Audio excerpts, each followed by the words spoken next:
नको गर्दी जाऊ दे चला.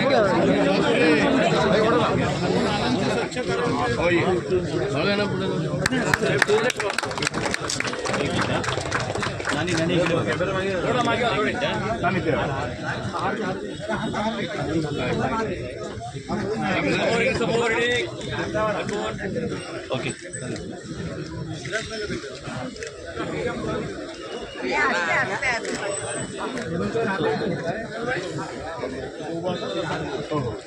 सर जराशी सर प्लीज या सर सर इकडे शेड इकडे या. तो शेड आम्हाला हवेत ना बाई पुढे जरा.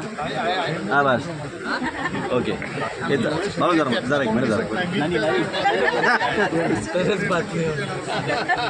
नानासाहेब जरा मागे रोलिंग सांग मला. Okay role. नानासाहेब जोशी मार्गाच्या नामफलकाचं अनावरण झालेलं आहे, त्यांच्याविषयी 2 शब्द.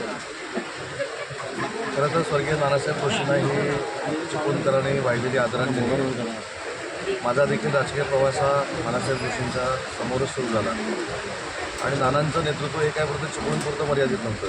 कलाक्षेत्र असेल, सांस्कृतिक क्षेत्र असेल, राजकीय क्षेत्र असेल, या सगळ्या याच्यावर त्यांनी अधिराज्य केलेलं होतं आणि आज नगरपालिकेला देखील मी धन्यवाद देतो. या अतिशय चांगला उपक्रम नानांच्या निमित्ताने त्यांनी सुरू केला. परंतु नानांनी केलेलं जे चिपळूणसाठीचं कार्य आहे किंवा जिल्ह्यासाठीचं जे कार्य आहे ते चिरंतर नगरपालिकेच्या सगळ्या नगरसेवकांच्या डोळ्यासमोर राहावं हीच या कार्यक्रमाच्या निमित्तानं मी शुभेच्छा देतो. पृथ्वीराज चव्हाण जे आहे आपण ते नंतर सर 2 ऑफिशियल प्रश्न आहेत. ऑफिशियल उत्तर मी देतो, पण नानांशी निगडीत हा कार्यक्रम आहे. इथं सगळीकडेच आपण राजकारण करूया. माझं म्हणणं की हा नानासाहेबांना आदरांजली वाहण्याचा कार्यक्रम आहे. तुम्हाला सगळ्या राजकीय प्रश्नाची उत्तर मी पण देईन, जाधव साहेब पण देईन, पण हे ते ठिकाण नाही. चिपळूणमध्ये आपण पत्रकार भवन उभारणार आहात, नगरपालिका जागा देणार आहे, आपण फंड देणार आहात. तर त्या पत्रकार भवनासाठी नानासाहेब जोशी यांचं जर नाव दिलं गेलं तर त्यांचं एक चिरंतर स्मारक उभं राहू शकतं. जी जागा नगरपालिका देणार आहे त्याच्यावर मी निधी देऊन ते बांधणार.